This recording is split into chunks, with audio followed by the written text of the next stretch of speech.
পাবনা জেলা গাজনির বিল। এটা পাবনার সবচাইতে বড় বিল, গাজনির বিল। এখানে পেঁয়াজ লাগানো হয়। বর্ষা পানি যখন চলে যায় তখন জমিগুলা অনেক কচুরিপানা থাকে, কচুরিপানাগুলো সরিয়ে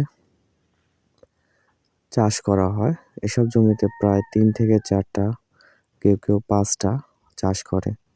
চাষ করার পরে পেঁয়াজ লাগানোর উপযোগী করা হয়।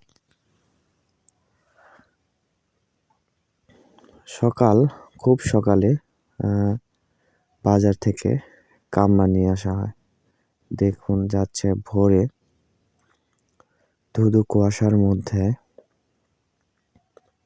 জমিতে যাচ্ছে পেঁয়াজ লাগানোর জন্য। কেউ কেউ মাথায় বস্তা নিয়ে, পেঁয়াজের পৈল নিয়ে, আবার কেউ কেউ হাতে ব্যাগ নিয়ে জমির উদ্দেশ্যে রওনা করেছে। মাঝখানে একটি জলা পাওয়া যায়। এই জলা পার হয়ে আর একটি জলা পাওয়া যায়। কাঁধে দেখতে পাচ্ছেন, এটা হলো নাঙ্গল। 3টা 4টা ফাল নাঙ্গল। কারো কারো 3টা, কারো কারো 4টা ফাল থাকে।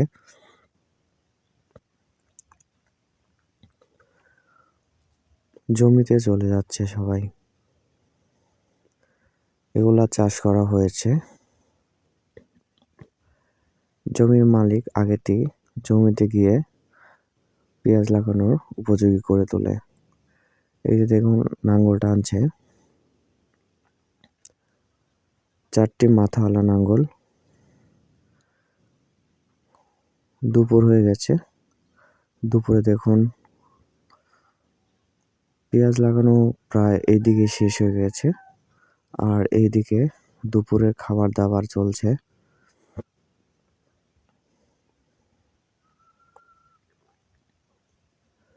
খাওয়া দাওয়া শেষে সবাই কিছুক্ষণ আরাম করে। পেঁয়াজ লাগানোর পরে 2-1 দিনের মধ্যে সেচ দেওয়া হয়। আর সেচ দিলে শিকড়টা গজাতে খুব দ্রুত গজিয়ে যায়।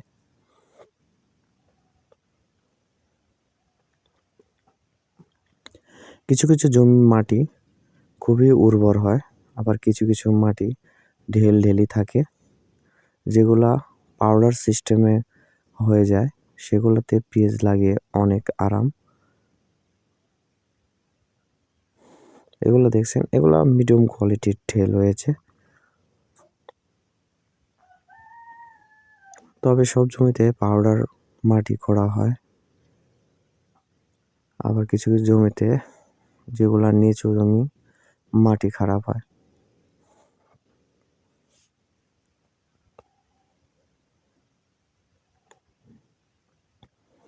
আমরা বিলের মাঝখানে চলে এসেছি, প্রায় 2 থেকে 3 কিলোমিটার দূরে। যেদিকে যাবেন এখান থেকে প্রায় 2-3 কিলোমিটার পরে লোকালয়। বিলের মাঝখান দিয়ে রাস্তা আছে। ওই রাস্তায় গাড়ি ঘোড়া চলাচল করে, লোকজন নিয়ে আসে গাড়ি করে। অনেক বড় বিল, গাজনির বিল। যারা গাজনির বিল সম্পর্কে জানেন না, তারা ইউটিউবে সার্চ দিলে গাজনির বিল সম্পর্কে জানতে পারবেন। অনেক বড় বিল। চলন বিলের পরেই হলো গাজনির বিল। নাটোরের চলন বিলের নাম হয়তো সবাই শুনেছেন।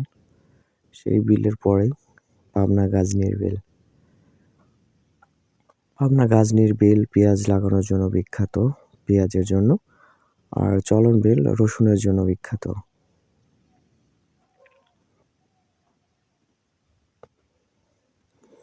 এই বিলে প্রধানত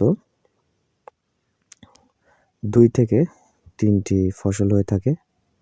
1 পেঁয়াজ, 2 পাট এবং 3 ধান। আর চলন বিলে প্রধানত 3 থেকে 4টা ফসল হয়ে থাকে: রসুন, কাঁচা আবাদ, ধান, পাট।